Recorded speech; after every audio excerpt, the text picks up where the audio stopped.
go over class notes for 5. This is the federal funds rate and money markets. The federal funds rate, this is going to be very important.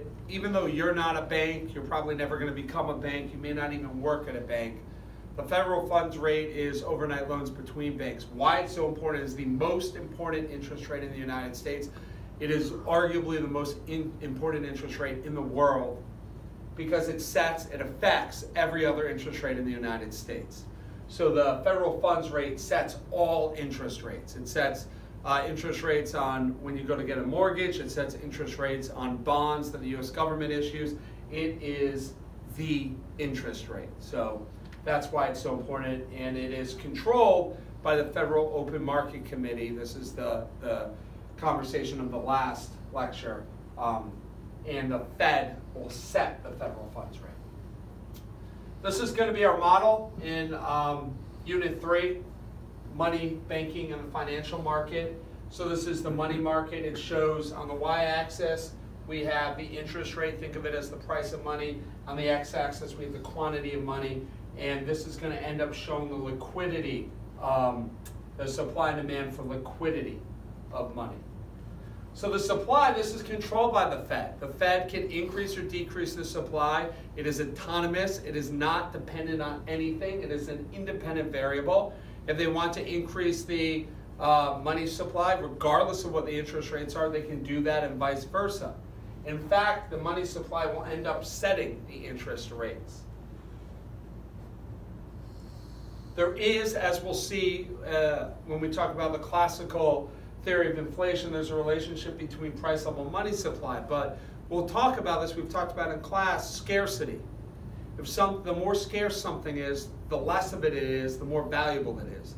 So if you increase the money supply, you're making money less scarce, so the value goes down. This is the demand for money. It is downward sloping. It's the demand for people holding on to cash. As the interest rate is lower, people are more likely to take money out of a bank for 2 reasons. One, it's cheaper. Interest rate is the price of money, so when the price goes down, quantity demand, it goes up. But 2, the opportunity cost of having money in your pocket is lower. If there's 1%, or right now there's maybe 1% in your savings account, you're not really worried about that. You're not saying this $100 in my pocket, that's every year, that's $1 I'm walking away from. That shouldn't concern you.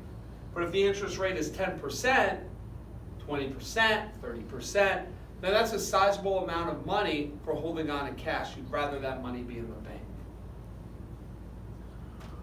This is one that's a little difficult for us to grasp, but think of it this way. If all the goods and services in your economy are more expensive, milk, water, gasoline, snacks, food, mortgage, everything's more expensive in your economy. You want to buy the same amount of goods and services because you need to sustain your living. What do you need more of? You need more money. When things get more expensive, you need more cash because those things are more expensive. And you need to consume them. That's called automatic consumption. So altogether, we have a downward sloping demand curve. The money supply is whatever the Fed wants it to be, and this will set the interest rates. So if the Fed increases the money supply, interest rates go down. Right now, the Fed has been for the last couple of years raising the interest rates, and what they're doing is they're decreasing the money supply. They're taking money out of circulation to